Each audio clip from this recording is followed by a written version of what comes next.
I'm Chris Branigan, lead pastor of Renovation Community, but I used to pastor Grace Tabernacle.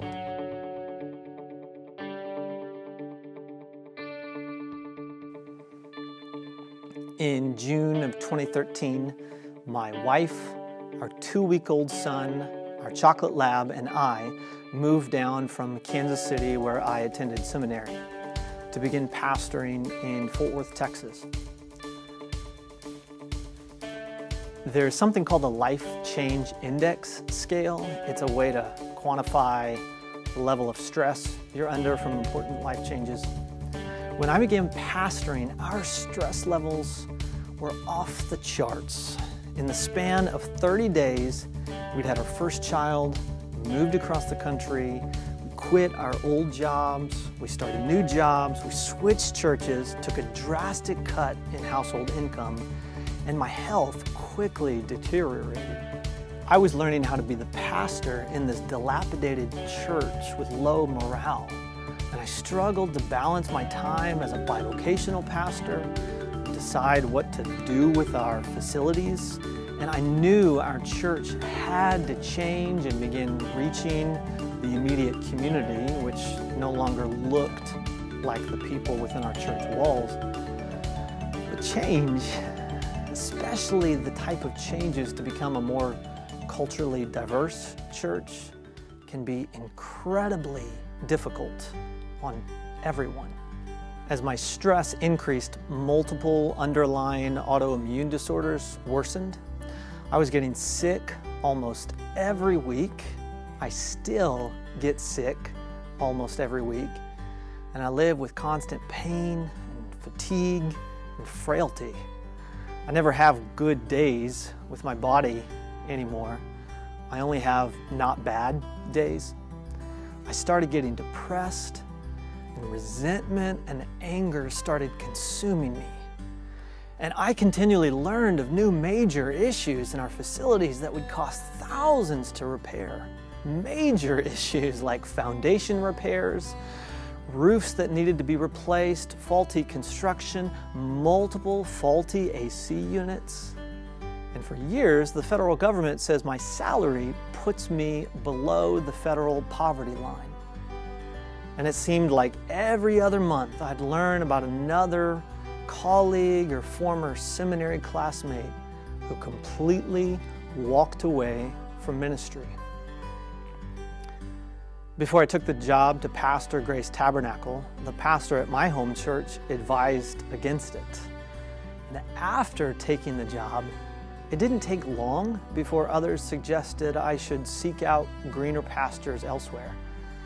But I firmly believed God had called me to serve here. And thankfully, those who really knew the situation, like my district superintendent and some other more experienced pastors, mentored me and encouraged me to stay on course. All I knew to do was cling to Jesus and seek examples of saints who'd walked their paths long ago.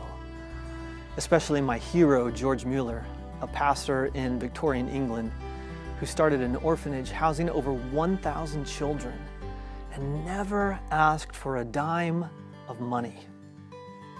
I read voraciously. Eventually, I started reading through the Bible once each month, and all of my reading began to shape how I viewed everything. And it changed how I practiced ministry, how I pastor, how I view finances, how I serve my family, how I view ministry success, and how I make ministry decisions, like starting a summer day camp and feeding program for low-income families in the summer of 2014. For months, I'd been praying about starting some sort of summer feeding program for the families in our community, but I didn't know how to start it, and I certainly wasn't competent to start it myself. And then when meeting with a woman in our church one afternoon, I brought up the idea to her, and she replies, "Oh, I started a summer feeding program at my former job." And I think it was only 7 weeks later, our day camp started. No single person bolstered my faith more than George Mueller. He didn't just have faith, but he took time to write down how God had been faithful in his life. And here I was reading about it 150 years later.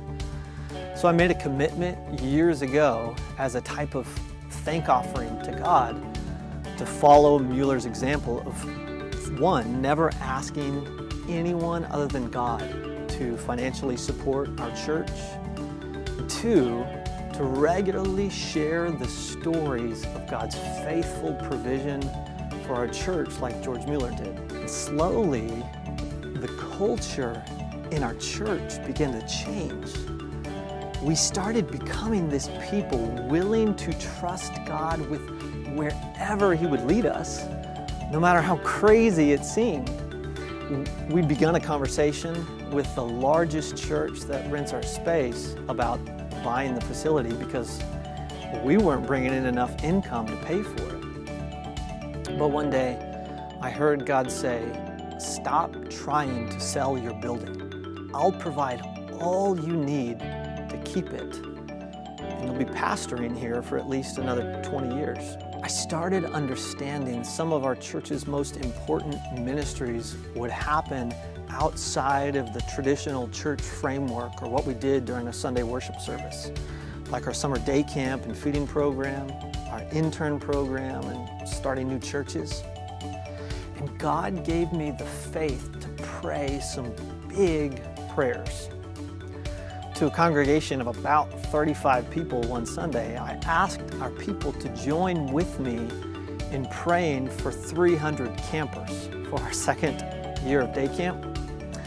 And when that second summer came, we finally closed our registration with 292 different children registered to attend at some point during the summer. On our second day of camp in that second year in June of 2015, we had 163 kids in our gym. And I think our Sunday attendance might have been 35 at that point. And most of our church was either elderly or giving on a fixed income, or they were poor. And our AC wasn't working in the gym. Our church budget was tiny.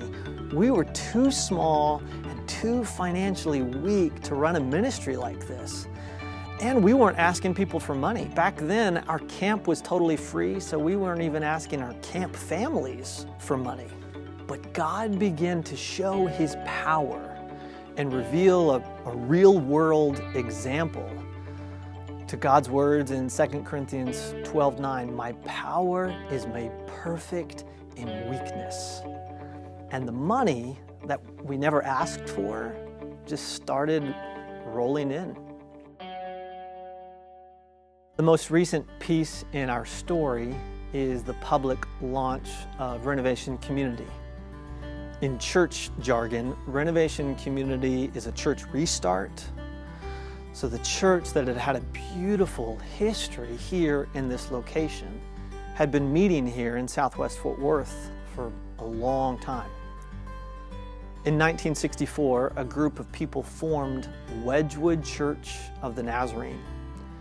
And in 2011, after several years of struggle and decline, they changed the name to Grace Tabernacle. That's the church I came to pastor in 2013. But after God had done such miraculous work in me that first year, and subsequently that miraculous work He did in the rest of our church family, it became clear that God was doing something new here. I was a whole different pastor in many ways from that first year when I arrived. And so many of our people were brand new to the church, and those who had been involved here for years, they'd begun to change. You could tell they were different too. This radical faith had become contagious, and it was birthing something new here in this place. The physical address and the facilities were the same, but in most every other way, we recognized a whole new church is taking root here. So we finally closed that church in February of 2017 and rented out our facilities to several other churches and one funeral home.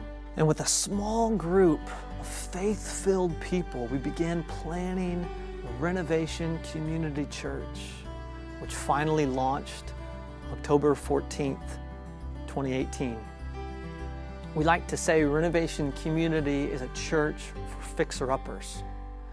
We're people like that falling down house down the road. We desperately need Jesus to fix up every part of our life. But we're also a people who join Jesus as He fixes up all that's broken in our world.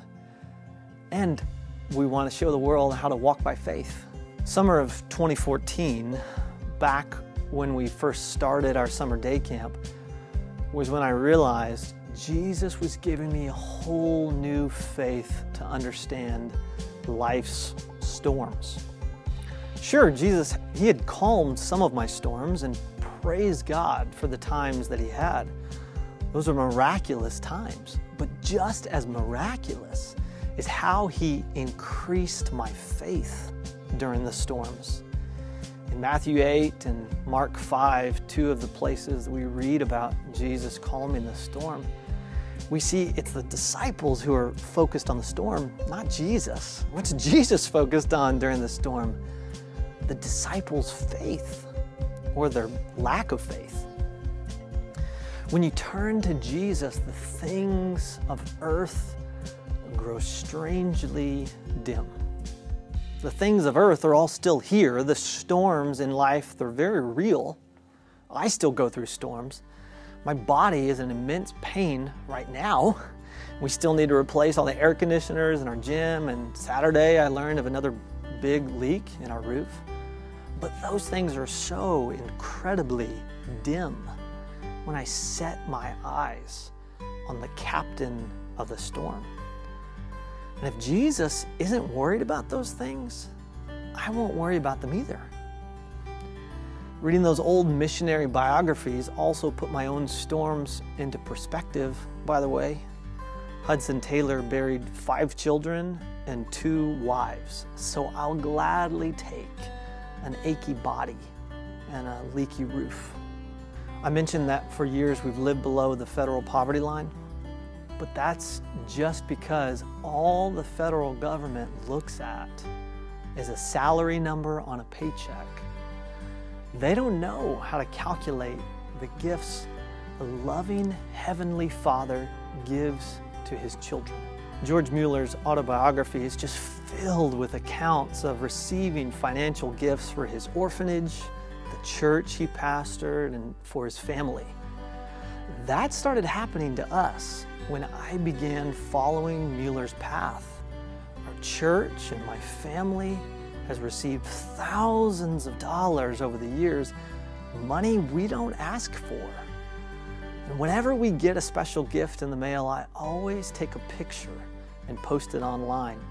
And I always type the same words at the end of the post. He is faithful. On our wedding day, my wife walked down the aisle to the old hymn, "Great is Thy Faithfulness."